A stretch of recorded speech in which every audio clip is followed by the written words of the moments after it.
Welcome to the Enlightenment Evolution Hour. I am your host, Rob Gauthier, the ET Whisperer.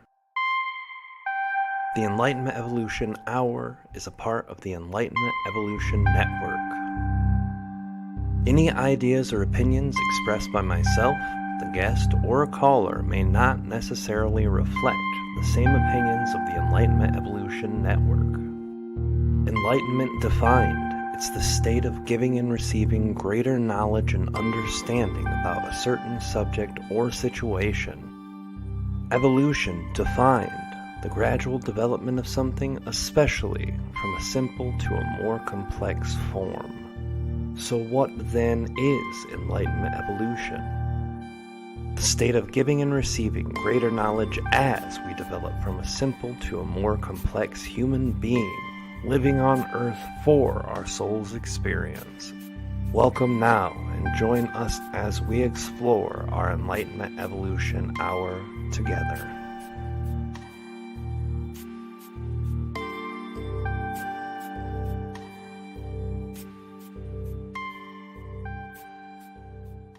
Hey everybody, how you guys doing tonight? Welcome to the Enlightenment Evolution Hour. I am your host, Rob Gauthier. And the Enlightenment Evolution Hour is a part of the Enlightenment Evolution Network and is simulcasted every Wednesday at 10 o'clock p.m. Eastern.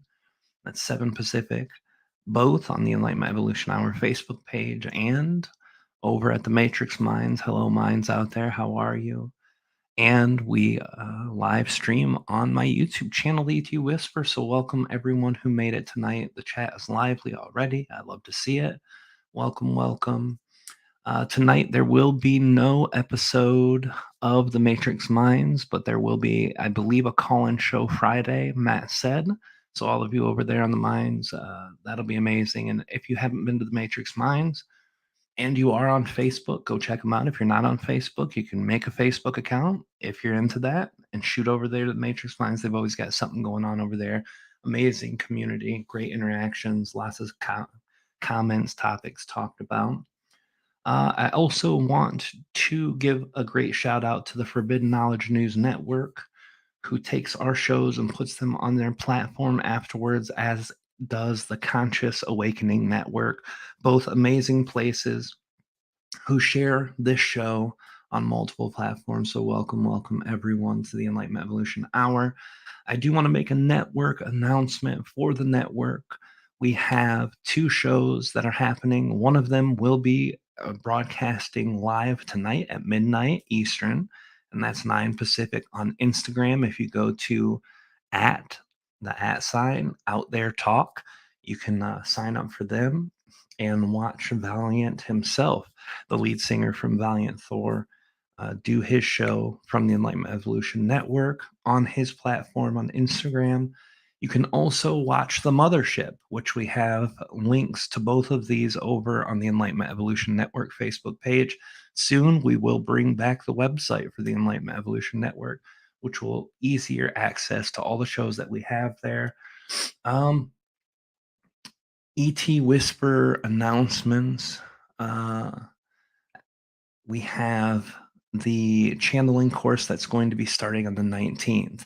That's in 4 days. It's a 4-week course. And if you're part of the actual course itself, first of all, there's a 10% discount if you sign up before the 19th. And on the 19th, if you join the course and you listen to the recordings as they come out each week, you can ask questions either about the technique that we share or about channeling in general. And every week, we will make a recording answering your questions for the channeling course. So those of you who want to learn how to channeling or want to learn how to channel or are thinking about channeling and want to check some techniques out, you can come to the course this week. It's at the etwhisper.com. Go to the classes tab and you will find it there on the courses. Also, we have a lot of great material that's going to be coming up, working on A Course of Metatron, working on a lot of stuff. And if you're on our email list, you got an email for great discount off on the course and private sessions. Just to let you guys know, those of you who actually enjoy the channeling and listen to my channeling and want to purchase a session, come April or May, the personal sessions look like they have a good opportunity to be done and over with for now. We're working towards course material and all of that. So if you're interested in getting a session and you've always wanted to get a session, you could do that. If you just have questions, one or two questions that you want to ask, you can go to our Patreon page, which gives a Q&A every month. And once we're done with the personal sessions, we might go to weekly Patreon, which means we'll have two Q&As a month. And a place where you can suggest all the topics you want to suggest, and we put them to a vote, and whatever the collective votes for and wins, Art of Treb or some other consciousness comes in and talks about that one subject in great, great depth. So check that out, guys. Enough for announcements. I want to talk about our new guest tonight. Our guest is an amazing person. Yes, and Kalina, I see your text, and I will definitely shoot you that here in just a few minutes. Everybody, I want to tell you about our tonight's guest. We have a very special guest, Jonathan Trinity Martin. A lot of you already may know who he is. He's been in our community for some time now. He's a channeler for the Yell. In 2008, Jonathan came across the work of Bashar. As all of you guys know, Darryl Anka channels Bashar. He's been on our show. And after listening to those teachings almost every day for a year, he had a very profound spiritual awakening experience where he felt like he became his soul on earth. 2 days later, he returned to the location of his awakening and started receiving telepathic communications from extraterrestrials. He's another ET channeling guy. 9 years after that, in 2018, he had the same experience again, this time having recollections of being on an extraterrestrial spacecraft and a lot of other amazing things. Now, after these experiences, several extraterrestrials, including a 2.5 foot ladybug being named Mayan ET, a member of what he believes to be the Yael civilization. 12 days after that, in the equinox, he captured footage of a Yael ship. So, for those of you who aren't aware, he is a Yael channeler, but I'm not going to keep telling you guys about him. I think it's just easier if I bring him in and have him meet up with everybody. How are you, Jonathan? Yeah, I am doing good, thank you, Rob. How are you? I'm doing great, and I appreciate you being here so much, brother. I know, I know it's not always easy at this time of the day for anybody, and I'm not sure if you're in Canada now, U.S. or over in the U.K., but either way, I'm glad you made it tonight. Thank you for being here, brother. Yeah, I'm in Peru actually at the minute, so I'm on Eastern time, so maybe we're in the Oh, same time zone. Oh, yeah, it's still a late night on the East Coast over here in Michigan. Welcome to the show, brother. I appreciate you being here. I want to open up. And first of all, I apologize for how long my announcements go. They usually are never that long, but today there was a lot of things we had to share out. I wanted to ask you the same question I ask every single person that walks through the store for the last several months. Um, Everyone has a story. Some people know your story. Some people know your channeling really well. They know who you are as a person. So I want to move to the idea of what crafted you to be the person that was excited to find opportunities to open up to spirituality, UFOs, ETs, things like that.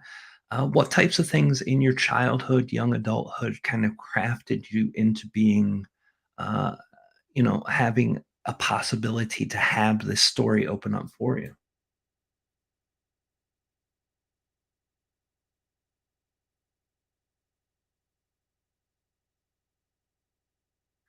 Oh, are you there, brother? We cannot hear you if you are here. Can you hear me now, Rob? I can hear you now, brother. Go ahead. I'm sorry. Go ahead and share that. Did you hear that question too? I wanted to make sure you Yes, got. Okay, perfect. Go ahead. yes, I did.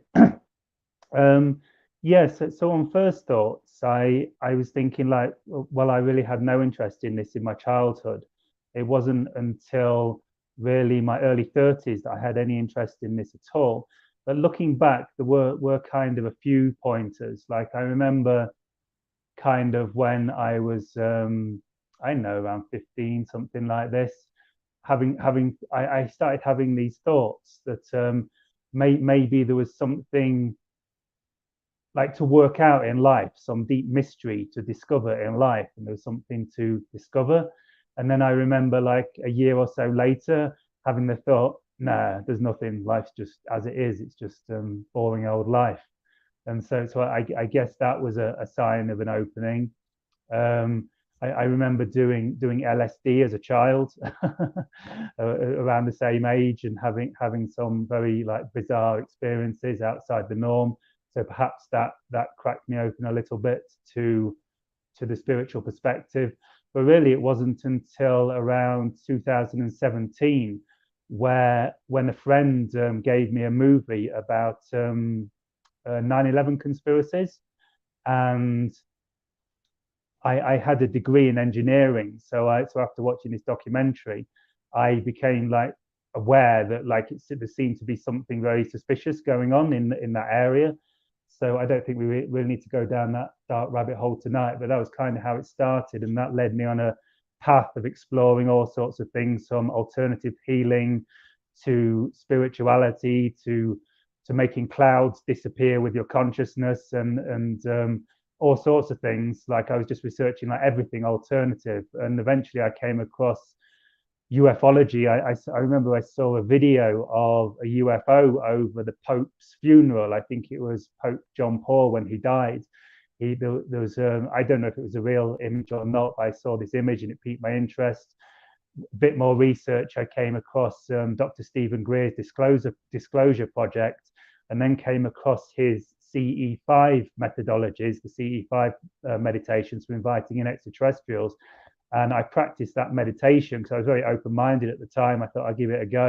And I practiced it every day for like 5, 6, 7 weeks. And after doing that, I had a series of 3 UFO sightings over my parents' house back in the UK. And that was kind of it for me. Led me on a very different life path. Oh, wow, that puts you in a trajectory, and I know you said you're not going to go down that dark road of kind of all of the conspiracy theories towards the 9/11 and stuff, but how deep did you get into the conspiracy rabbit hole? Because a lot of the people in our community come directly from conspiracy ideas and concepts based on that, and a lot of people integrate that into their spirituality as well. Yeah, very, very much so. I was kind of obsessed with the 9/11 thing. I got addicted to watching the videos. I couldn't stop watching them. Um, and I was looking at a lot of dark stuff. I'm sure you and the listeners kind of know what I'm talking about, all like the darkest rabbit holes. But it got to a point where I was getting like really, really like depressed. I could see it was having a psychological effect on me, and it wasn't benefiting me.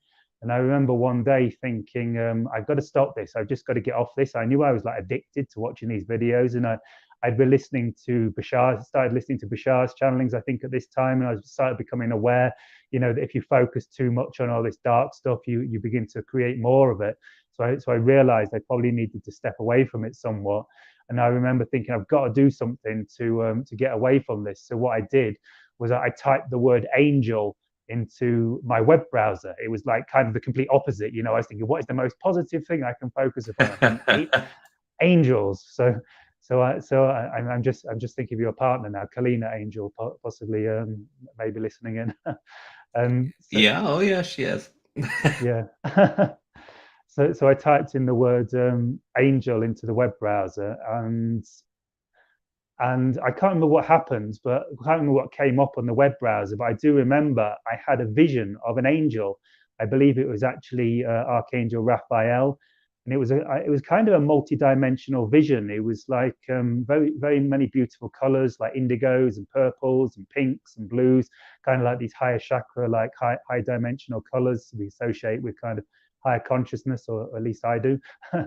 And I remember also seeing how the vision kind of seemed to be multidimensional. At the same time, I saw the face of Archangel Raphael, who I assume it was, I believe it was. But at the same time, I saw his face, but I also saw like kind of like the Buddhist 1,000-petaled lotus in the place of his third eye.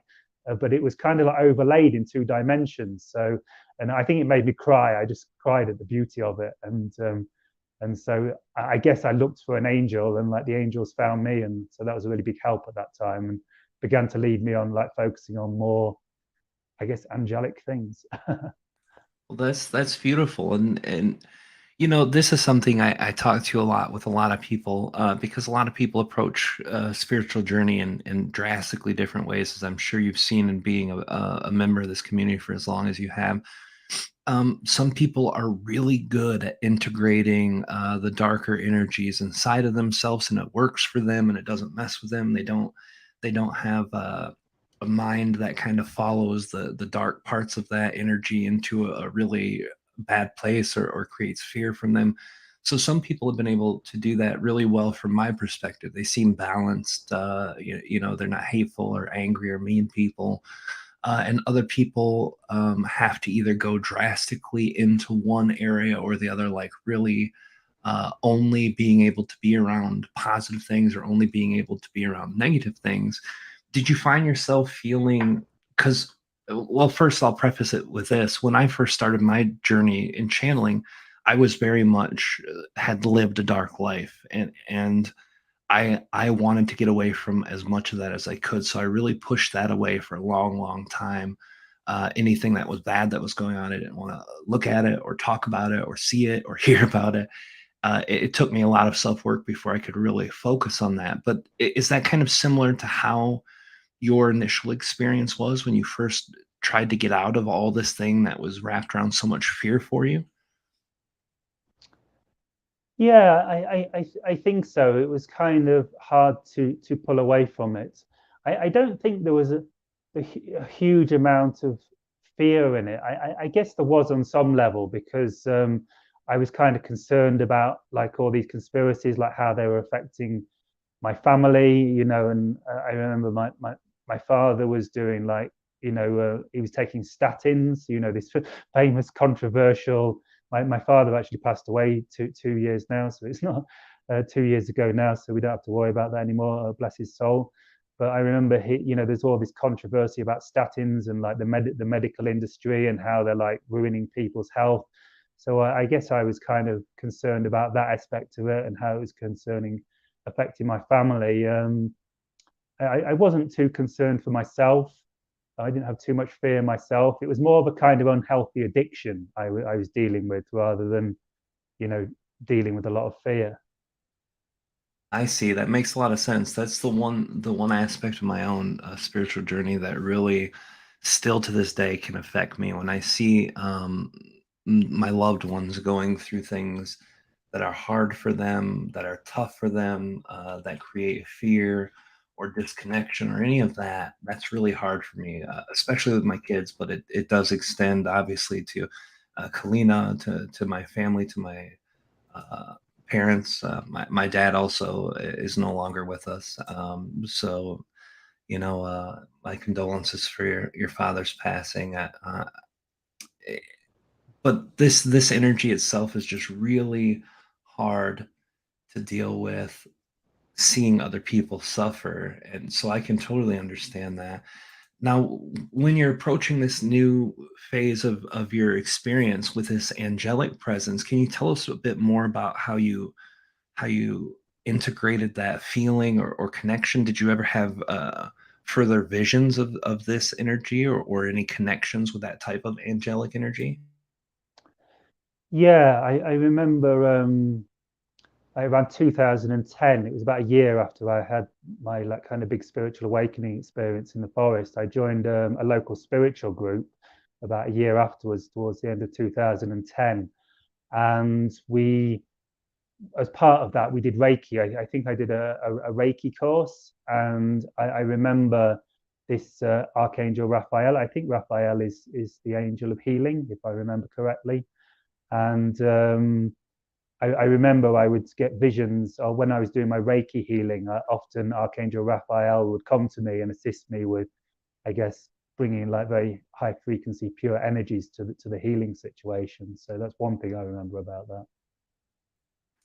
I see, and I well, let's go from there. Let's go from where you found your experience, and let's talk about your story. Let's talk about how these Bashar things and the teachings that you had, and the pulling yourself out of more negative energy and kind of feeling your own energy. Tell us how that came from there all the way to channeling.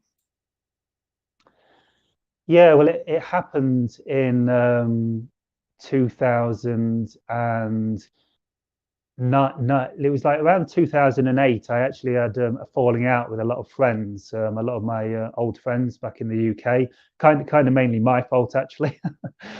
But we all make mistakes, don't we? And so I fell out with a lot of friends. But I can also see how this was kind of part of my path. I had to like move away from them to go on this journey, this inward journey myself. And after that, I at the time I was doing a lot of drugs, a lot of drink, and I realized I was, after this falling out, I was in a kind of mess. So I quit everything. I quit drinking, I quit drugs, I quit alcohol, and really spent this whole year just.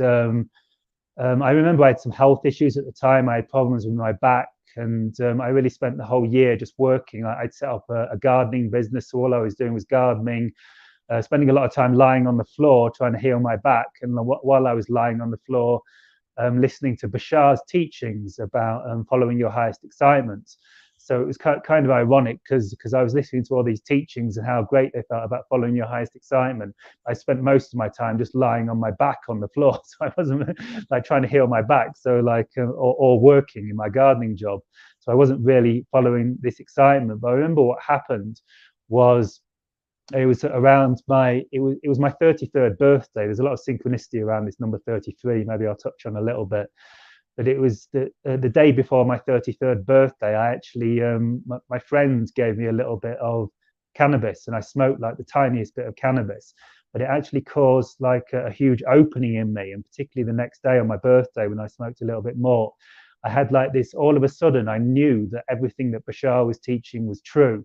It was like all my mind just disappeared, all my old beliefs disappeared. And I just kind of knew that everything that Bashar was teaching was true and that I could trust it. So I actually thought, what's the most exciting thing I can do? And being as I was back smoking a little bit of weed again, I decided the most exciting thing I'd do was to get the ferry over to Amsterdam, Holland, and have a smoke legally because it's decriminalized in Amsterdam, and I could get some proper good weed. so, Right. so what I did was I actually just on the spur of the moment just drove straight to the ferry port, which is about an hour and a half away in Hull, like about 50 miles from where I lived in Lincoln. And I only had about 200 British pounds to my name, but I was like following Bashar's teachings, just trust that it'll work out. And I managed to get quite a cheap ferry ticket and just got on the ferry and went to Amsterdam. And so I had like this really synchronous weekend where I was just like literally following my excitement, just going all the way around Amsterdam, going in like tulip shops and sex museums and like everything around Amsterdam, just following my excitement moment to moment. It seemed to really take me into like this flow state. And I remember like getting the coach back to the ferry port from Holland, from Amsterdam to Rotterdam, and just being sat on the coach, and it was like all these angels started singing to me. I don't know if it was angels or extraterrestrials, but there was all this. I've still never experienced anything like that to this day, maybe a tiny bit, but not to that extent. And it was just all like this angelic music I could hear in my head, and it was just like complete like heaven, like total heaven. And so I got on the ferry and went back to the UK, and it was Monday morning when I got back. It's like a weekend cruise. They call it a booze cruise, and you like get the ferry overnight. So I arrived back like 9 a.m. Monday morning, and I was planning on going to work in my gardening job. I drove back, but just before I got back to Lincoln, where I lived and where my gardening job was, I thought I'm just going to follow my excitement one more time. So I took a diversion and I drove to the local forest. And I remembered I had this bit more weed in my car that my friend had given me. So I smoked a bit, but I actually smoked too much. And because I hadn't had it for a long time, like I kind of overdosed. You can't like really overdose on weed, but you can mentally overdose. You know, it can send you like feel crazy. And I remember what happened. I think it was something to do with the spiritual teachings I'd been following. I had kind of this experience where I knew I was infinite consciousness. I knew I was like kind of I guess that's the way I can put it, infinite consciousness. But also, I understood that I was kind of stuck in this physical body, and it really started to freak me out, knowing that I was kind of infinite consciousness, but I was trapped in this body, and I couldn't get out of my body. It somehow just caused a real panic, a terror in me, absolute abject fear in me. I was stuck in this body, and I'd actually had this experience one time over the summer when I smoked a little bit of weed then actually, and then didn't smoke anymore. Uh, are you still there with us, or were you done talking? It sounded like you might have cut out.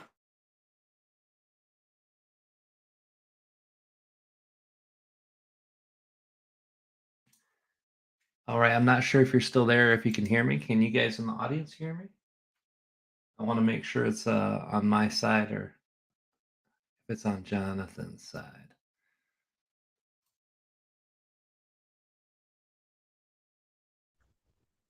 All right, welcome back, brother. Can you hear me well? Yeah, I can hear you well. So sorry Okay, about that. perfect. Yeah, no Yeah. worries, no worries. That happens. So the last thing you said is the last thing we could hear you say was uh, that when you had smoked again, that you hadn't smoked for a while, and that's where you cut out. Yeah, okay. So basically, it caused like this intense anxiety in me that I was kind of, I knew I was somehow infinite consciousness, but I felt like I was trapped in my physical body and I couldn't get out. And it was kind of like being trapped in like a tiny cell or something. It created a huge amount of fear and anxiety in me. But something inside me said, accept your infinite consciousness. It kind of like something in my chest, kind of like the Eckhart Tolle story. He said something said to him like just resist nothing. It was kind of that, but it said accept that you're infinite consciousness. And as soon as I accepted, it's like I had to. I was like forced into this corner where I was suffering so much I had no choice. So I just did. Somehow I just did. I just accepted that I was infinite consciousness. And in that moment, all the abject fear and terror turned instantly flipped into the complete opposite. And I went into a state of intense joy, bliss, euphoria, really to a state I've never experienced since. So that was kind of how this awakening happened for me. That's amazing. And once this happened, once you have this experience, you followed your bliss, you felt the teachings real, you felt your infinite consciousness. How does that lead you to being able to channel? Did you just say, "Hey, that channeling seems fun. I want to try it," or was it something that kind of happened otherwise? Yeah, well, actually, this kind of led directly into it because, like, after that, like I walked deeper and deeper into the forest, and every step I took into the forest, I felt like I was becoming higher and higher, more and more blissful, more and more euphoric, more and more ecstatic with every step I took into the forest. And I remember at one point in the forest, I had this thought, maybe I'm here to meet my soulmate. Because I've been, strange as it sounds, it was like Monday morning in the forest, like no one there. And like, but I've been following a lot of Bashar's teachings about synchronicity and how when you're in these high frequency states, you can like kind of have high synchronicity. So that thought came to me. But then the thought came to me, no, that's not why I'm here. I'm here to meet the ETs. So, and after that, I kind of felt like I was guided through the forest. Like I intuitively knew which way to turn. I was like either going left or right or down this path according to where my intuition was leading me. And I remember at some point, it actually looked like there was like these little shimmering balls of light, like in a certain direction, guiding me down a certain path. And I do actually believe I had an extraterrestrial contact experience at this time. I remember nothing of, completely bizarre as that sounds. I remember, like Darryl Anka, Bashar has talked about this quite a bit, that we often have contact experiences, but we don't remember any of them until we're ready to remember them, and then we begin to get glimpses of it. But to this day, I've never remembered anything of having contact, apart from maybe a slight idea that something happened. But I remember like there was a shift point where I knew something had happened, and it was kind of like something had happened and my frequency had gone really high. I remember I felt like I was glowing, and like I actually felt like I was radiating this light out into the forest. I could actually see this light around me. Like my aura was so bright that I could see this light around me. And it reminded me of a book I'd read. I can't remember the name of the book, but she talked about how, like, when you shine really bright, you kind of attract the darkness to you, kind of like moths around a light. And it brought up some fears in me that maybe and there was also some aircraft in the area, which actually looking back, I do believe might have been connected to me having some sort of contact experience in the military aircraft. There's a lot of military bases in that area, and they picked up on radar. And the reason I think more this is the case now is because, like I said in my bit of my bio, I had the same experience in 2018, 9 years later, that I actually felt was going to happen. Where I do remember more, and I had this missing time, and there were actually fighter jets flying around me after I got dropped off back in the forest, like totally over my head. It was insane. So I can maybe touch a little bit on that in a minute.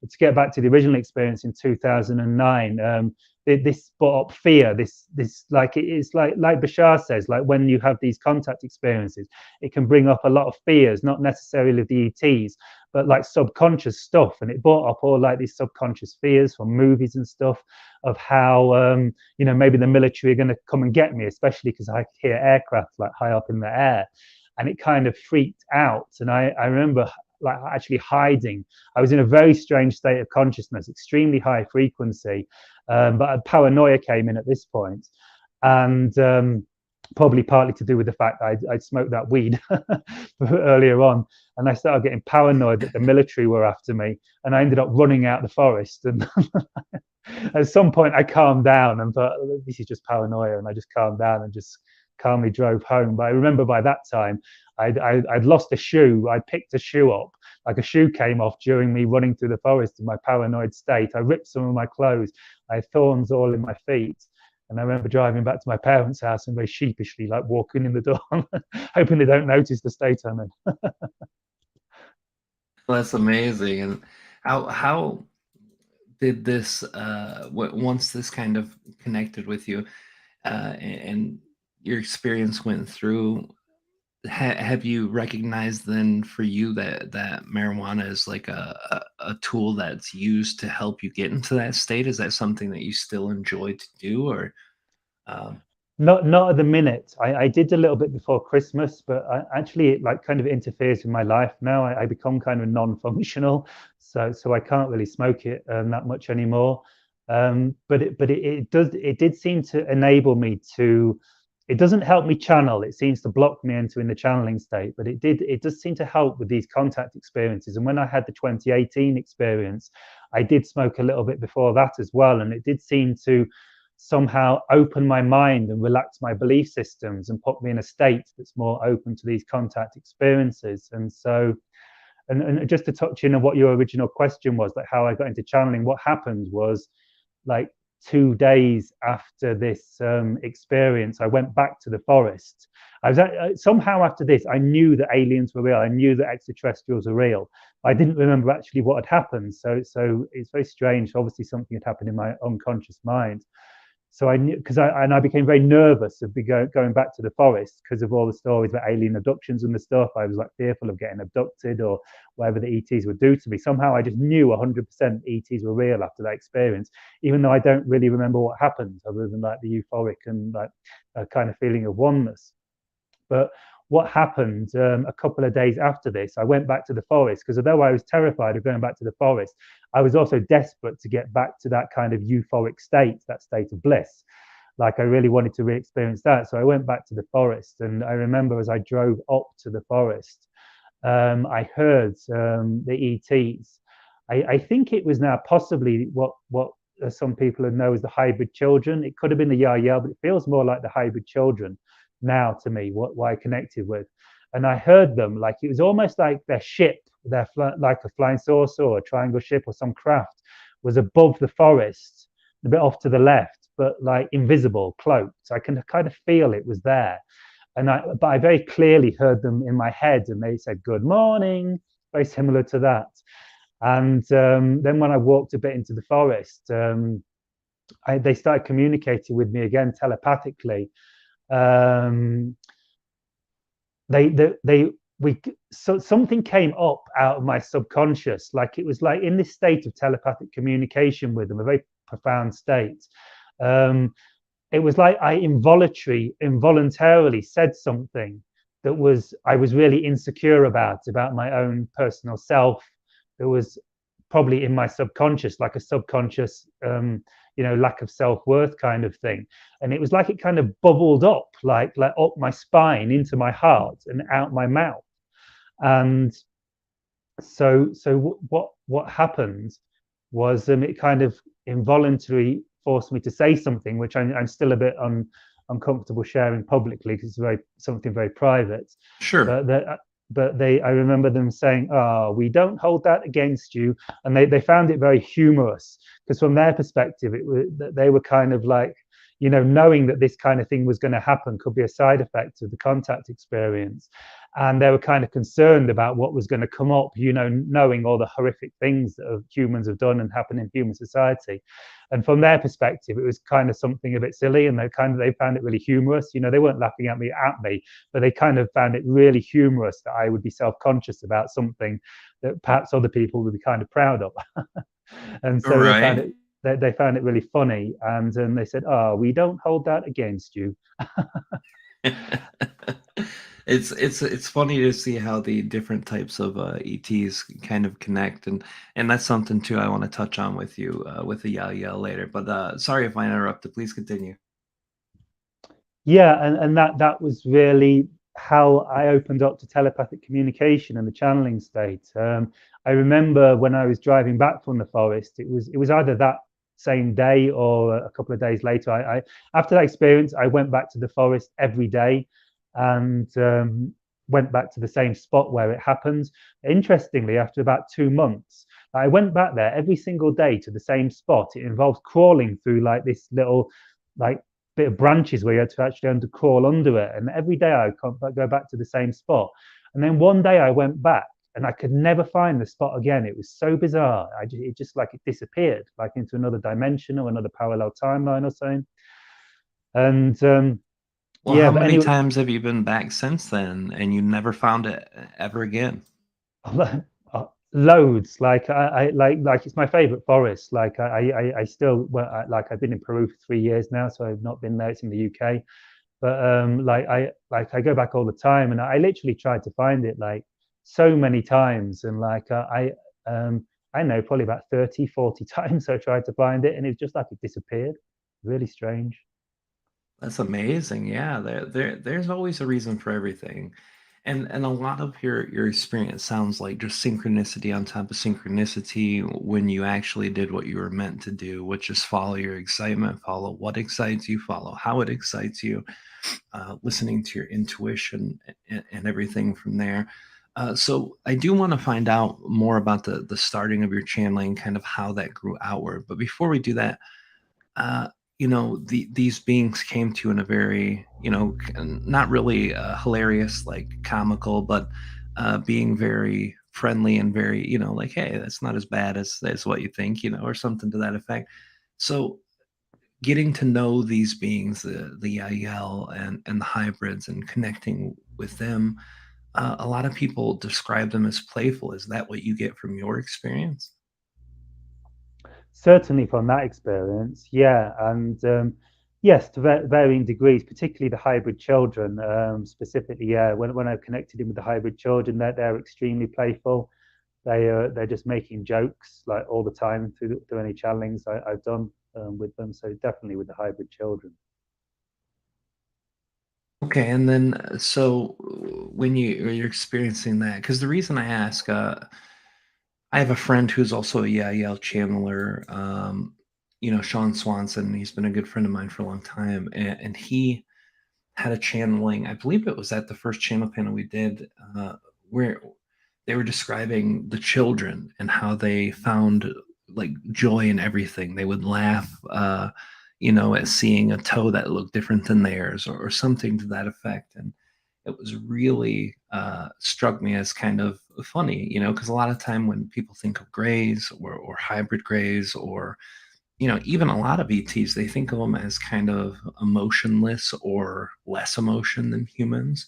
So I found that kind of funny. In your experience, what is the spectrum of the energy of the feeling of 'em? Or first of all, I guess, do you feel them that way? Do you feel empathically with them, or is it more of a telepathic only, or how does that process? I would say with the Yahyel, it's more telepathic, more like masculine energy, more like you know, intellectual information sharing.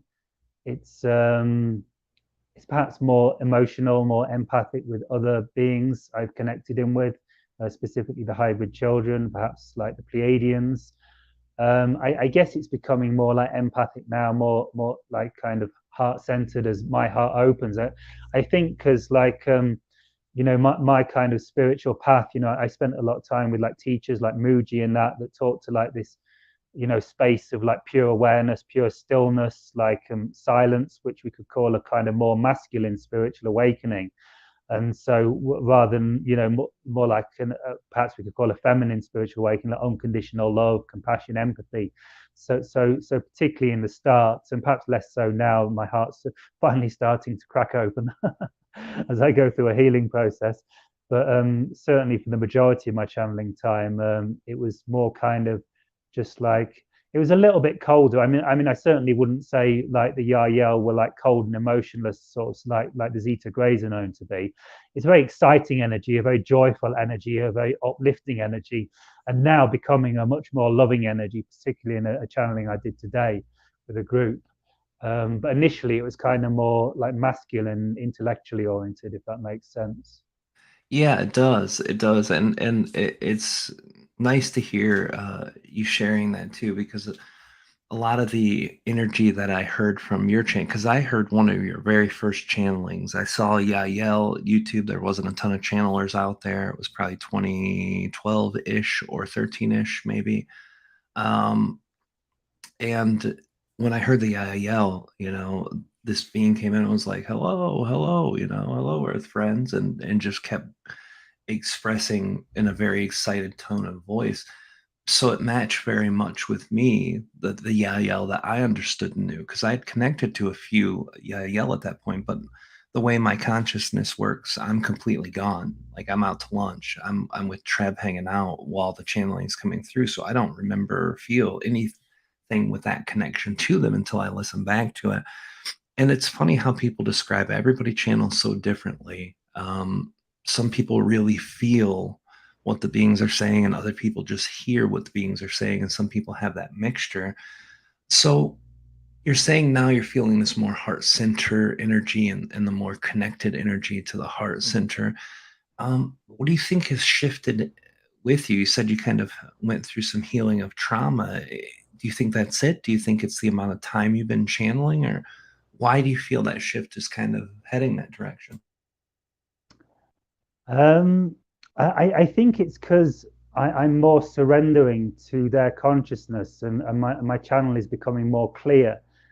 Like I noticed recently, I took a break over Christmas, about 3 or 4 months from channeling, and then I came back to channeling this year, and I know I started to suspect that my mind was coming in. So some of the message I was bringing through seemed it didn't really line up with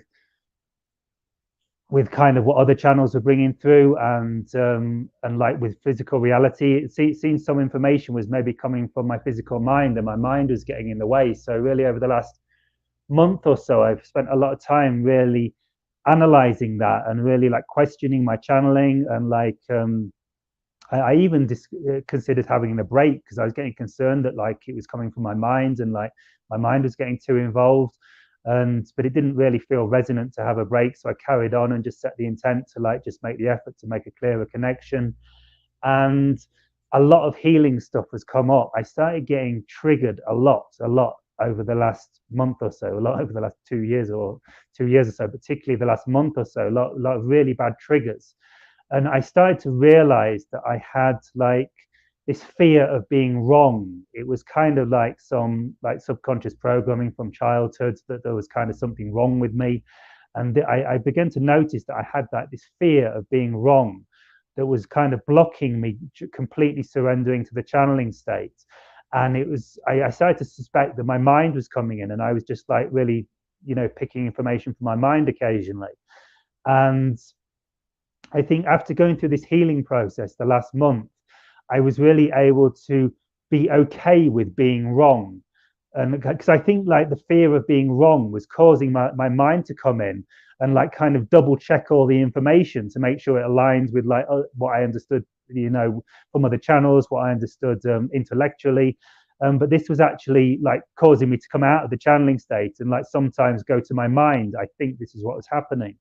So after going through this really healing process the last month, I then literally like today, like I did a group channeling for a group I'm running at the minute, and I really like just kind of let myself surrender and just completely let go of what needed to come through and just like wait for the information to come from the Yael.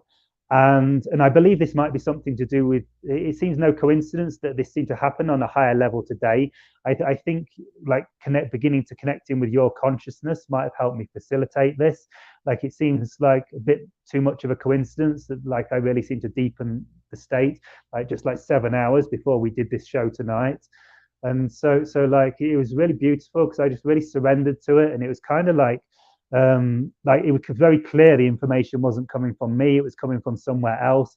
I went into a much deeper state. I don't really remember much of what was coming through. It was kind of like it was coming through like a bit at a time, and I didn't know how it was going to fit together. But like I remember like kind of after I channeled it, I would kind of say from the channeling state, because I do remember I'm not completely like I am like semi-conscious like when I'm channeling, and like asking the clients if that made sense, and they all seem to think it was a really good answer. So I'm assuming the information was coherent and more connected. And I definitely felt much more heart-centeredness, a much higher frequency. It was an extremely high frequency state. It was almost overwhelming actually, and much more love and heart-centeredness. So yeah, it's going to be interesting to see where it goes from here. Oh, that's amazing. And I really appreciate you sharing that, brother. I know some things like this aren't always comfortable for channelers to talk about, especially people who channel publicly. When it comes to checking your own channeling and making sure you're with the channeling, whether you're trance, semi-trance, or fully conscious, it really speaks volumes of you sharing that to a lot of people out there right now who are going through similar things. But these people are either just starting their channeling or have just learned to channel, and there's always that nagging voice in the back of their head that's like, what if it's wrong, what if it's incorrect? Yeah, yeah, so yeah. so has being in Peru been a part of your healing process? Yes, most definitely. I I don't know where to start on that. I actually I did ayahuasca. You know what I mean by ayahuasca, the Yep. hallucinogenic plant medicine. Yep. Like just over 2 years ago, about like about 6 weeks after my father passed, and I did a very strong dose. I did it on my own. I probably wouldn't recommend this. It felt the right thing to do for me. It felt like where I was on my path. I was kind of at a place like I want to get through all this stuff. I knew I had stuff I needed to deal with. I'd been on this spiritual journey for like 12 years, and I was like, I got to get through this. Like, I don't want this to go on forever, this healing process. So I kind of did this super strong dose of ayahuasca on my own, where I actually felt like I died, like not physically, obviously, but like it was kind of like I completely disconnected from my consciousness and then entered like the void, and like I felt like I kind of died. That's the only way I can experience it, explain it. And after this, about a month or two after this, I started getting a lot of emotions coming up, and then I started getting anxiety attacks. And I suffered from severe anxiety really up until today. It's only really 2 years later that I'm beginning to work through this and beginning to heal this. And I understand now it was all my subconscious fears, all my subconscious stuff coming to the surface. A kind of general nervousness about dying, about things going wrong that used to be in my subconscious. It was kind of forced to my conscious through the ayahuasca experience. And then in the midst of this, I got COVID, like really bad. I got really sick for like, I'm still not 100% recovered. And it kind of forced me to face all my fears about being sick, like feeling uncomfortable, feeling unwell, feeling cold. That was a big one that got me here because like there's this COVID thing. It tends to make you feel cold, and like up here in the Peruvian Andes, like nowhere has heating, and so like and fears of death, fears of dying. I was really sick at one point, and it really just forced me to face all my fears. And like I can see how I had to go through it now. Like at some point, I had to face all these fears on my journey, and so I'm still going through this, but I feel like I'm kind of over the hump. Like I've gone through a huge healing. Like I say, my heart's beginning to open finally.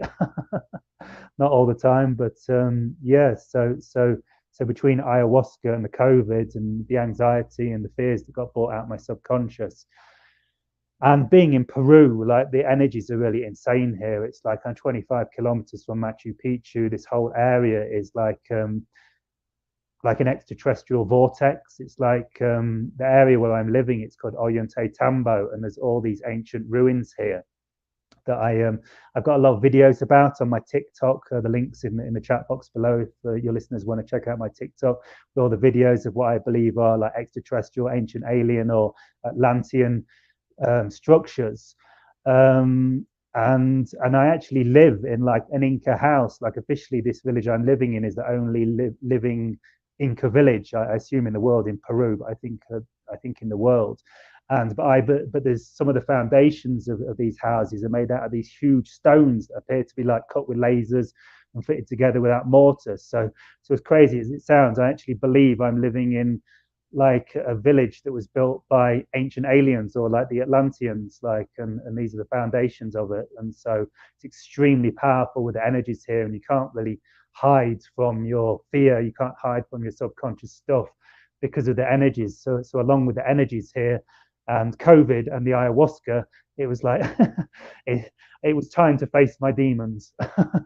Man, that's the perfect storm, to be honest. And yeah, the Peru thing that's kind of why I was curious about it. We had a guest, Julio Ra, who came on a few weeks ago, and he was born and raised in Peru, and shared a lot about his childhood and how that affected his ability to be psychic and connected.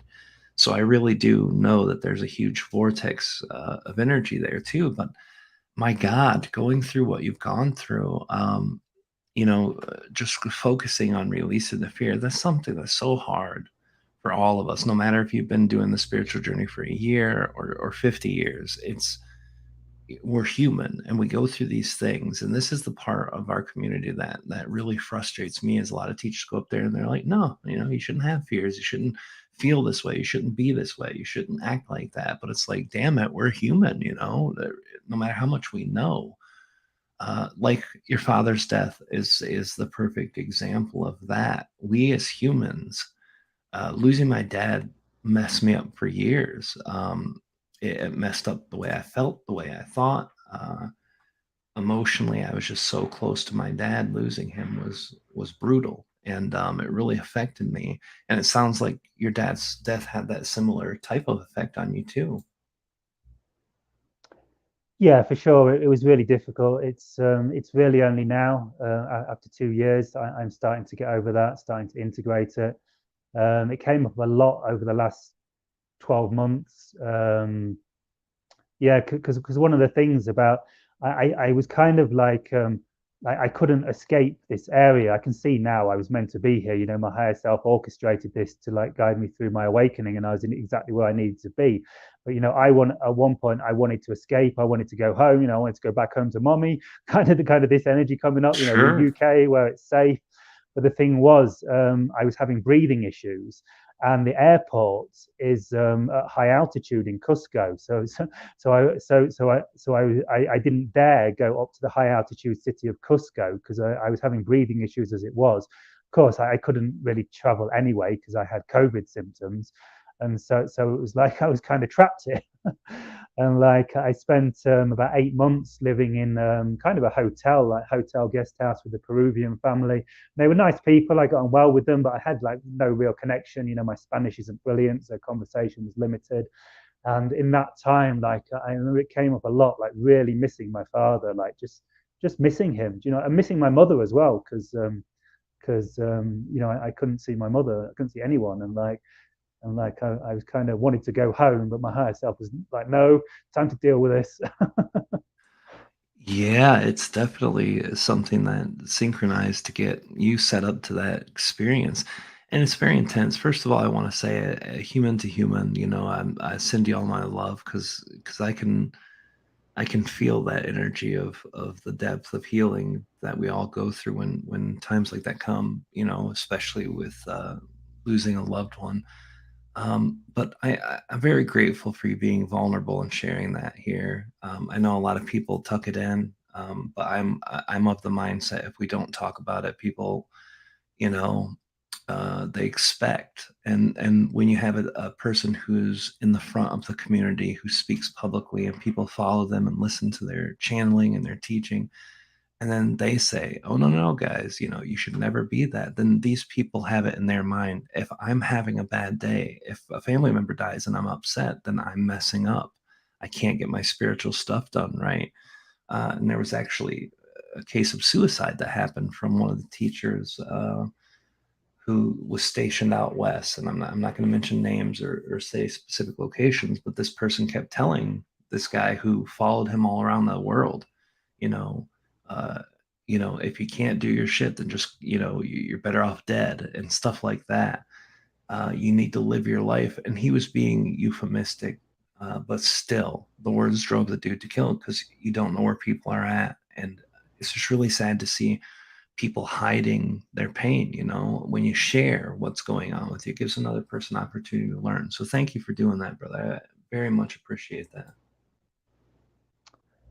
Yeah, well, one thing I would say is that, you know, from my perspective of like working with clients and like following other teachers and that, it seems no one or virtually no one, you know, gets to go through this awakening process without some kind of shadow coming up. And it seems most people that go through this process go through some extremely dark and difficult phases, like I've been through over the last 2 years.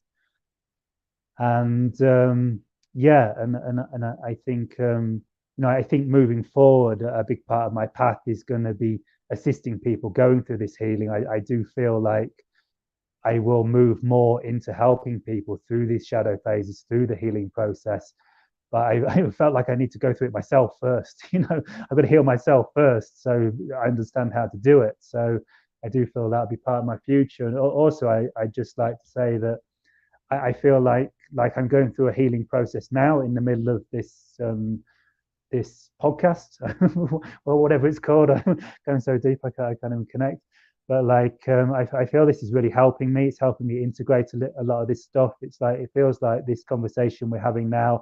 I don't feel I've ever gone this deep, and I've done lots of podcasts, lots of really amazing podcasts I really enjoyed, but I don't think I've ever gone this deep into a podcast. So I'd really like to thank you for like really bringing up some amazingly deep topics and like kind of the deeper aspects of the spiritual awakening. It's very clear that you must have gone through a lot of this yourself to be able to ask these questions. So I'd like to thank you for like really giving me the opportunity to like share such deep and powerful topics with your audience, but also for helping me to talk. I feel like I'm in the middle of a healing session right now. I thank you, brother. I'm very grateful for you sharing that. And for me, this is what the show is about getting to the things that are really amazing and really rough, because that's the earth experience for all of us. And you're right. It's something that we don't talk about enough, but when you talk about it, then you're able to see it from different perspectives.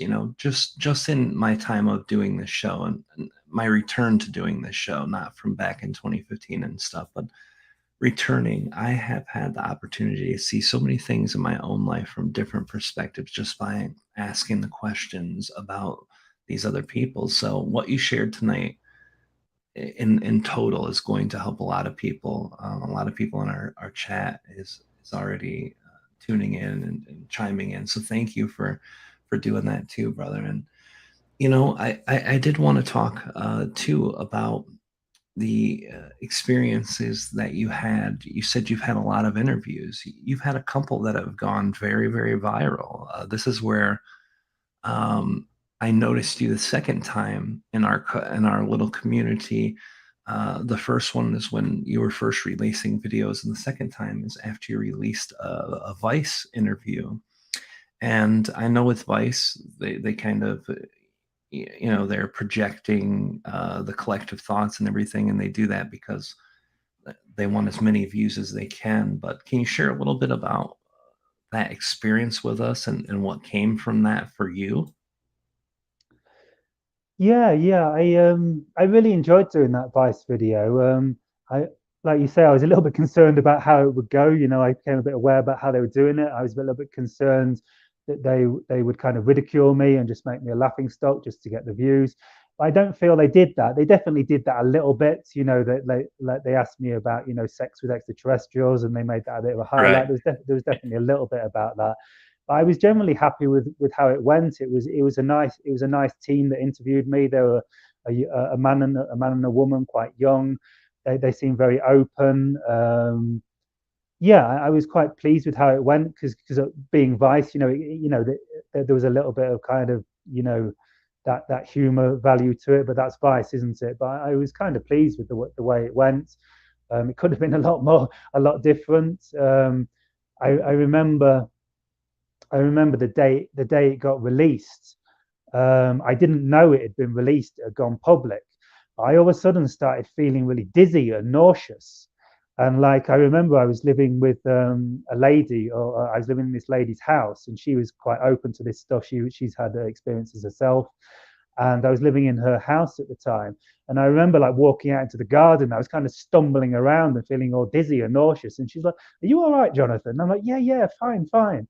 And then I found out about an hour or two later, or a few hours later that day, that they'd released the video. So I think I was kind of picking up on all like these kind of millions of people, or at that time probably hundreds of thousands of people, like watching me and like focusing their conscious on me. It was kind of like I was picking up on it on the psychic field. And of course, from there was a huge amount of like Mickey taking, as we call it in the UK. That there was one comment that I remember someone saying like they thought I was a schizophrenic, like mentally insane, and that video had something like, I don't know, several thousand likes. That comment, like an individual comment, just had like several thousand likes. Saying that Oh, I was Jesus. insane. So I guess it did get to me a bit. And I do actually very clearly remember that there was, amidst all these negative comments, there was a few people that were sticking up for me. And there was one person in particular that was commenting on those posts, sticking up for me. And that was you, Rob. Yeah, I was one of them. I was one of the guys who jumped into the comment section. I have to when I see things like that. There was a lot of supportive people there too, but it's just from my experience, and I won't speak for everyone. When you're in this community, I can read 100 wonderful, beautiful, loving comments, but the one that says, "Hey, go f your mother," or some rude, crude, horrible shit, that's the one that always sticks out like a sore thumb. And it's like, "Hey, Rob, check this out." Um, and I don't know why, but yeah, this topic is such a weird topic. Channeling is weird to the collective, and I do have a thick skin on me compared to a lot of people I know who are in our industry. But yeah, I saw that, and I was like, being a channeler, it's hard for someone to understand that. So I wanted to try to add some perspective to it, and I hope I did some service to it. Yeah, for sure. I really appreciate that, Rob. At first it didn't bother me, but when you get in through the 5,000th comment abusing you, it starts to get to you. Yeah, well, this thing went real viral, like multiple millions of views. The last time I saw it was like 6 months after, and it was already almost 3 million, I think, something like that. So it was huge. And when a collective piece hits like that, then everyone is going to see it. And I figured this out with my friends who run gaming YouTube channels. The more mainstream you are, the more the crude audiences arrive. Yeah, But when you're on your own YouTube channel, people who are there to follow you. Otherwise, with the algorithms, they can't even find us anymore with this day and age. But so they're there to support and to love you. But as soon as you hit mainstream, it's everything's off the table. Everything's up for a bet. And yeah, I can't imagine going through that. That must have been a pretty rough thing. But how did that affect you in your channeling? Did it shift anything for you personally, or your channeling, or anything like that? I don't think so. It's I remember crying with a friend about it one point. Like I just burst out in tears with a female friend. It just like overwhelmed me, and like I realized it was affecting me.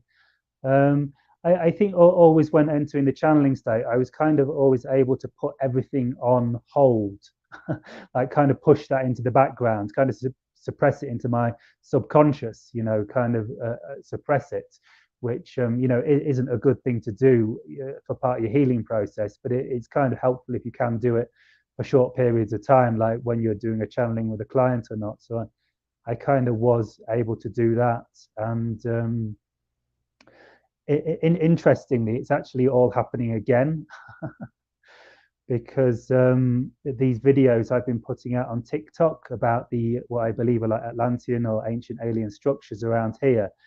My TikTok just blew up before Christmas, and again, like I've had like 5 million views almost on my TikTok in 6 weeks, and like you Oh, say, wow. Congratulations. yeah, thank you very much. It's really amazing. It feels good, but it's happened again, like exactly like you say, like my YouTube channel, like you say, like the algorithm doesn't really find me so much anymore. As you know, it's like super hard to get views on YouTube these days because it's so saturated.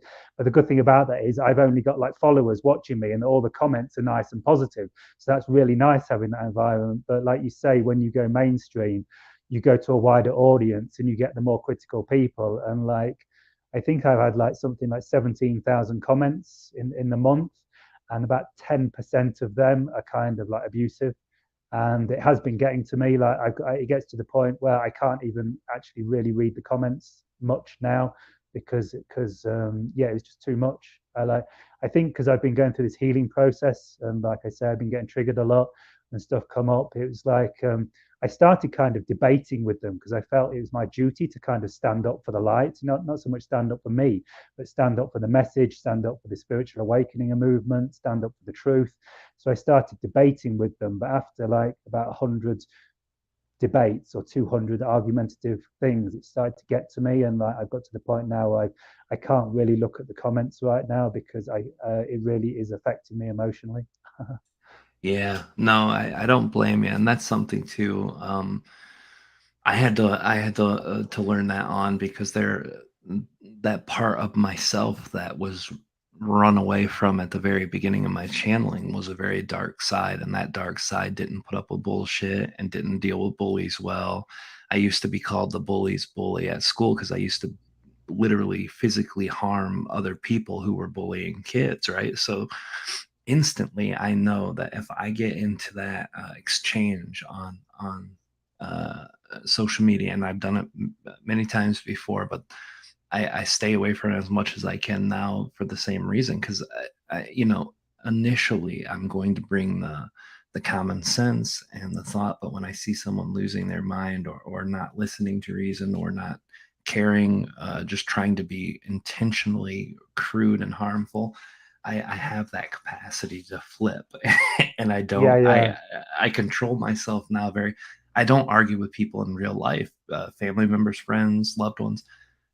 If it gets to a certain point, I'm like, all right, we're done now, because I know if you go past that point, that old version of Rob can come out real quick, and obviously, especially with loved ones, you never want to have them see that part of you. So uh, yeah, it's not an easy thing to deal with the level of abuse that people get online, but I'm glad that it's getting out to so many people. I mean, that fact alone is friggin' amazing. 5 million views is huge.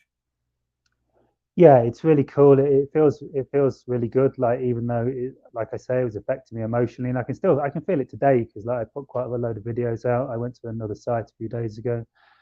Yeah, that was what was happening with me. It started out that I was coming from like a level-headed point, just to try and very level-headedly like share my points and trying to get the truth out, what I believe is the truth, like that's going to help humanity. But I can see like I was kind of, the more I did it, it was kind of like the more I interacted with their energy, the more they were kind of dragging me down to their vibrational level.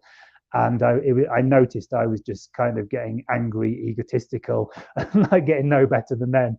They were kind of saying, "You're an idiot." And I'm saying, "You're an idiot." It's And I'm easy like, to oh, do. yeah, yeah. And I'm like, oh, okay. I was thinking, gosh, if some of my spiritual clients could see some of these comments I put, they'd be like, Jonathan, what's going on? So like, yeah, I really had to step away from it, and very, very occasionally, yeah. And like at the minute, I can't really get involved with those negative commenters at all right now because it's kind of overwhelmed me with all the comments. Yeah, no, cheers to you, mate, for stepping away on that one because it's if it's gonna affect your own mental and spiritual well-being, it's definitely not worth it. And I know it's so hard to do that, especially you seem to be a very mental person like I am, who you said you're integrating that heart-centeredness. So there's a balance that has to be had, but sometimes you just can't help leaning on what you've known for so long, and the mental energy wants to have that argument out so that we can come to a consensus that we're either going to not agree, or you can show someone else your points or learn from their points. And unfortunately in the internet, that's a dead end a lot of the time. So I appreciate you sharing that. We're getting close to the time where we're going to go into the lightning round, which is basically a designed benevolent set of 5 or 6 questions that are benevolent, that are just personal, getting to know you questions. But before we do that, I wanted to touch too on channeling now as you're channeling. You said you've been channeling for a group that you run there in Peru right now. Can you share a little bit about that group and kind of what's the purpose of the group and what you're doing there and all of that? Yeah, it's actually an online group that I'm running. It's not in person. I just want to say that I don't want to get into visa trouble. I mean, enough visa trouble as it is right now. In case there's any establishment members listening in, I very much doubt it, but I'm going to get a bit paranoid. But yeah, but no, I'm working. It's a group I'm working with online.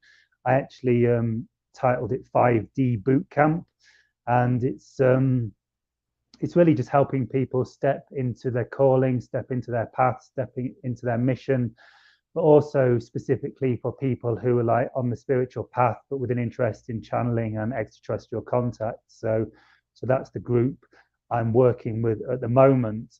And I'm actually going to be kind of integrating this course with a Learn to Channel course that I'm running in March, which is still available for registration. So I think the links, certainly there's a link to my website in the text box below. So if anyone's interested in learning to channel, also check out Rob's Learn. So I see you're doing a Learn to Channel course at the same time. So go with your resonance. Check out Rob's first. I don't want to steal his clients.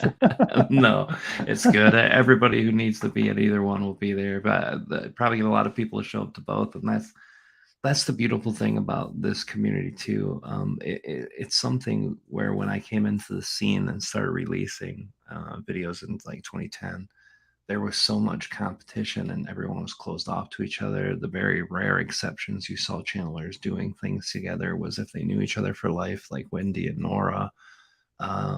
They had known each other for multiple years before they channeled, so it wasn't really common.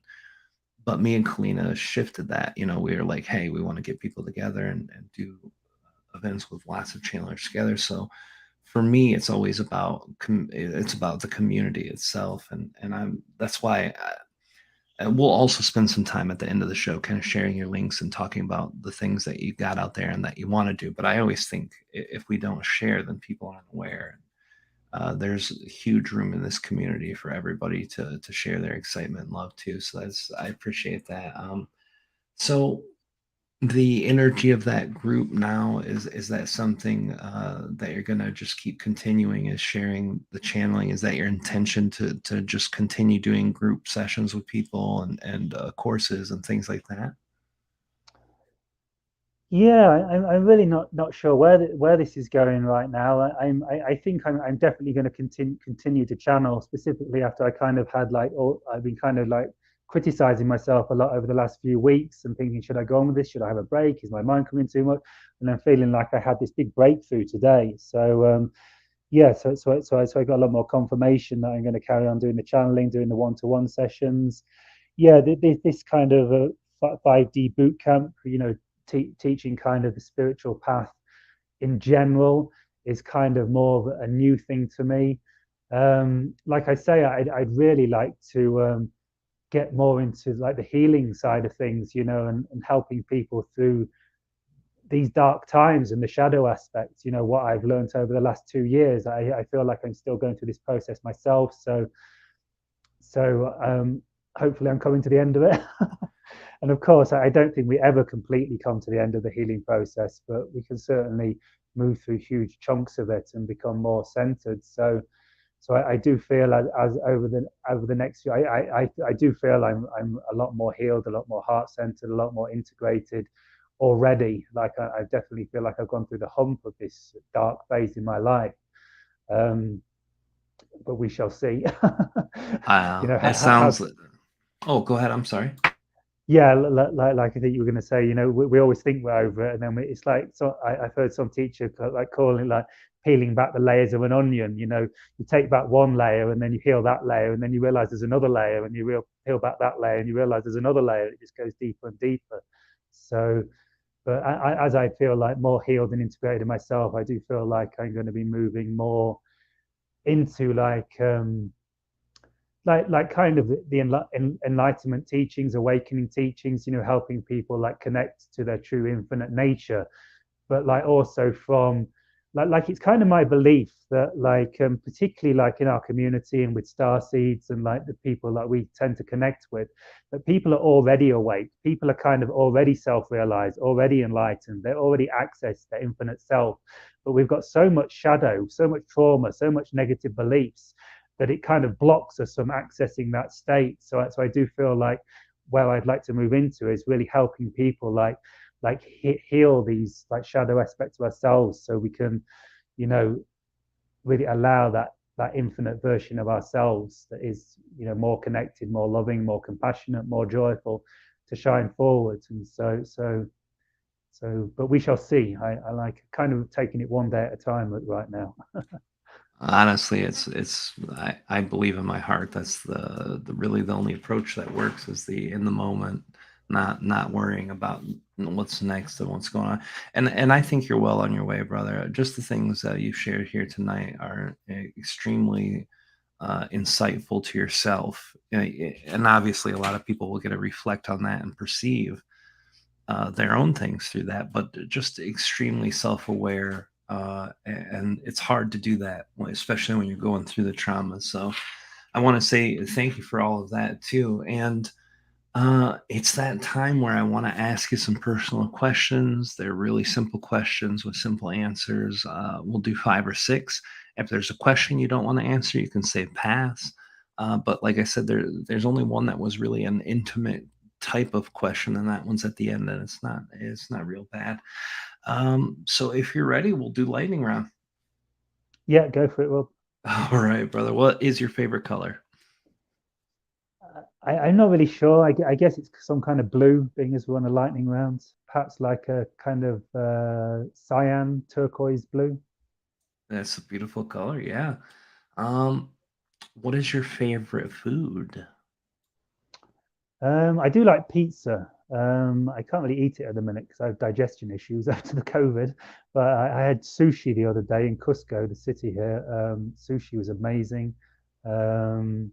Yeah, so we say sushi Well, because I'm that a sounds better than pizza, doesn't it? It sounds more posh than pizza.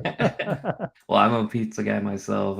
Diet, I can't eat it much either because it's the carbs are like the devil for my body type. Yeah, So yeah. yeah, but I love pizza. Pizza's my favorite too. Um, So, what is your favorite song and or band?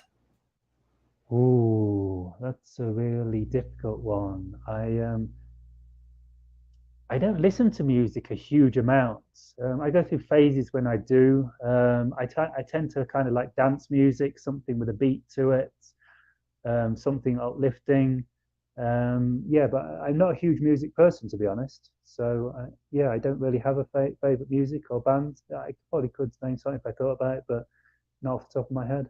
Okay, well, fair enough, and that's definitely letting the music be in the moment too is a great idea. And let me see, what out of all the places you've been in the world, out of all the places you've been, what is your favorite place to just sit in the nature to enjoy the feeling of the nature and the visual aspect, the beauty of it? Yeah, I think it'd probably have to be this forest I talked about, where where I had my awakening experience, and I went back to every day trying to find the same place, and it was there for like the first 3 months, and it disappeared. And I used to go there twice a day, like it was 11 miles from home. I used to drive there in the morning before work, go to work, come home, and then drive back there after work. I used to love it so much. And I don't go so much these days. I mean, I've been improved for 3 years now, but yeah, I'm very much looking forward to getting back to the UK and going back to my favorite forest. Does it have a name, or is it something you just want Yeah, to keep private? no, no, no. It's a public forest, and it's called Chambers Farm Wood in the UK. And they've actually got a little hut where you can hire out in there to do events. And I'm actually thinking of doing a contact event. I'm actually seeing if I can hire the hut out later in this year. So it might become very public in the future. That's amazing. Yeah, if I make it to the UK this year and next, I'll definitely give it a check out in that forest. What is your favorite animal? My favorite animal. I don't know. Like, I'm not sure it's my favorite, but off my head, the words like deer comes to mind because there's a lot of deer in that forest. Um, I do like birds, there's a lot of hummingbirds here. I quite like the hummingbirds. That was my dad's Um, favorite, hummingbirds. oh wow, yeah. And yeah, I'm not totally sure. I can't say I have a favorite. I'd have to think about that a bit. That's fine. And the last question, this is one that's a bit more intimate. And again, if you want to pass, feel free. But what was your favorite childhood memory? Cool, blimey.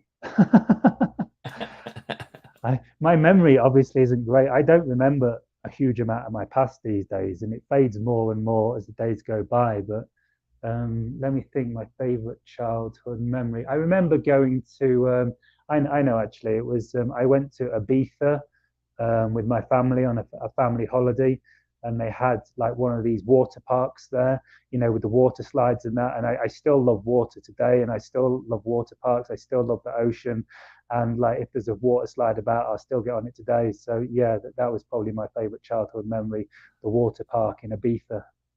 Oh, that's amazing. Well, thank you for sharing that. And before we get to the place where we share, the things that you have coming up and events and links and socials and all of that good stuff, I want to say thank you first of all for coming tonight, making room for co-creating this energy with us, but also thank you for being vulnerable in a place that sometimes punishes teachers for being vulnerable. And I know I don't really see us as teachers. In my perspective, I see us all as kind of, teachers and students to each other. But people see you as a teacher. People who follow your work, they learn from you, so that you are teaching them.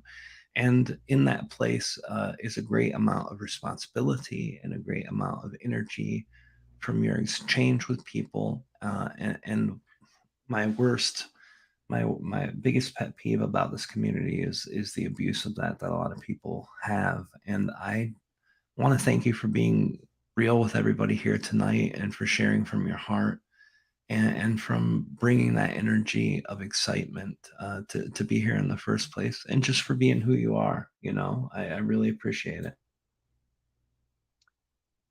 Yeah, thank you, Rob. Like I say, I've been through kind of this really self-critical phase recently, and one of the things I went through was just like just thinking over and over again, like how everything I share, how everything I teach is impacting people, and just like also understanding like how fragile the human consciousness is, particularly at the time so many people are going through dark phases, and like it's just not worth it, not taking, doing anything that might harm someone else's consciousness. Like I just couldn't live with myself if I did that anymore. So kind of coming from that place now, and yeah, and I'd like to thank you, Rob, as well for like I say, like this feels like I've never done such a deep interview before. It feels more like a therapy session than a podcast, and it also feels like really amazing, like going to some really deep aspects of this topic that that's perhaps certainly couldn't go into with Vice. No disrespect to Vice, Well, yeah, Vice does its thing and they do great, but yeah, it's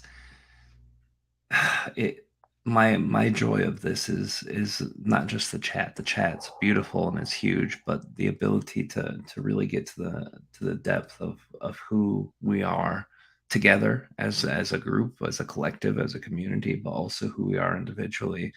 And you shared beautifully from that. So thank you for doing that, brother.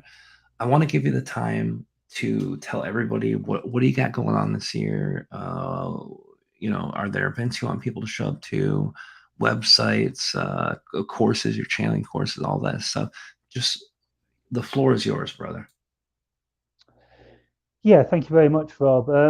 Yeah, first of all, like if any of you are interested in like the ancient alien, like ancient architecture, kind of like the Graham Hancock, John Anthony West kind of stuff, if you're interested in that, like Atlantis and like all these ancient sites, like I've been going around all the sites in Peru, or specifically around here in the Sacred Valley near Cusco, and making videos of these. And it's all on my TikTok. I've got like hundreds of videos of all this on my TikTok. So the link's in the text box below. It's the same. It's my same name on everything, Jonathan Trinity Martin. So you can look that up on TikTok if you're interested in that stuff. Like I say, it's really blown up. So quite excited about that at the minute. Perhaps you can like stick up for me some of those negative commenters. Uh, We'll and sweep through and kick some butt, I guess. yeah, yeah. And so course wise, like you can check out my website. Like I say, all the links are in the text box to this podcast on YouTube below. Website's jonathantrinity.com. I've got basically what I do is I do one-to-one channeling sessions. I have a coaching program, which is kind of geared towards people that are on the spiritual path, but also I guess very resonant with people who are interested in channeling and extraterrestrial contact. So I'm guessing like quite a few of you listening to this. So I do like coaching programs, like 3, 6, and 9 month coaching programs, and I have a Learn to Channel course starting in March if you're interested in learning to channel. So yeah, and that's kind of it. What's going on? And like I said, I'm thinking of doing like this ET contact retreat at the forest where I actually had the contact experience back in the UK. So I've loosely put something together. But like I say, I've got to get back to the UK first, sort out my visa issues, and hopefully like they let me out the country free with no issues. So because I haven't had a visa for 2 years, I've got a very good excuse. I think I'm okay, but we'll see what happens. So God willing, I get back to the UK soon, and looking at possibly doing an event towards the end of the year, like an ET contact retreat where we do like some CE5, invite the ETs in the place where I had my like awakening, both the awakening and contact experiences, and like two of my friends back in the UK also had awakening experiences with me in the same forest. So it's an extremely powerful place that hopefully we can get something organized there. So keep your eyes peeled on my Facebook, same name, Jonathan Trinity Martin. And yeah, and also my YouTube is Jonathan Trinity Martin. So you can check that out. All the links are in the text box below. So thank you for giving me the opportunity to share that, Rob, so I can get some finances together to get me back to the UK and pay for my flights and stuff. Yeah, well, absolutely, brother, and I hope you the best for that too. And something about this community, they're very charitable, and I know money's tight for everybody. But every time we've ever had to do a fundraiser for our friends or our family, we've always had a good response too. So if you ever do that, let us know, and we'll put that fundraiser link in with the rest of your links to uh, GoFundMe or whatever the case might be. I know it's not for everybody, but it's definitely one possibility. Thank you for your kind words, brother. Thank you for your energy of being here. Thank you for allowing it. And honestly, I really do. This is something I wanted to say, but we get to so many other subjects. I do believe that we go through the hardships when we're in a position where people listen to what we share or say. I really feel like those hardships are to help us teach better. And it's something that I know from my own channeling, my guides have used as aspects in their own ability to teach. They're learning humans better while we're learning ourselves better. And that's kind of the gift of the channeling itself, and being able to use specific or generic examples from your experience and just you going through it with your own knowledge personally without channeling. You're going to be able to help a lot of people as you go through this, brother. So I really want to say thank you for coming, and thank you for sharing everything you did. It's really amazing, brother. Yeah, thank you, Robert. I definitely agree with you. It's kind of like you advertise yourself as a spiritual teacher, especially if you call your course something like 5D boot camp, and like your higher self is kind of like, oh, you're a spiritual teacher, are you? So you're ready to deal with this then, are you? All of a sudden, they kind of lump like 10 times the stuff on you to like give you the knowledge and the wisdom that you learn from that to enable you through the course. And yeah, it's kind of like what I got when I launched this 5D boot camp course. You know, the idea of a boot camp being kind of like boot camp in the army, where you're kind of like thrown in at the deep end, so you learn your lessons fast. And it's kind of like as soon as I launched that, it was like I got like 10 times the challenges coming into my life. So, but it's all good. It's all good, and if it helps people, I'm happy to go through with it.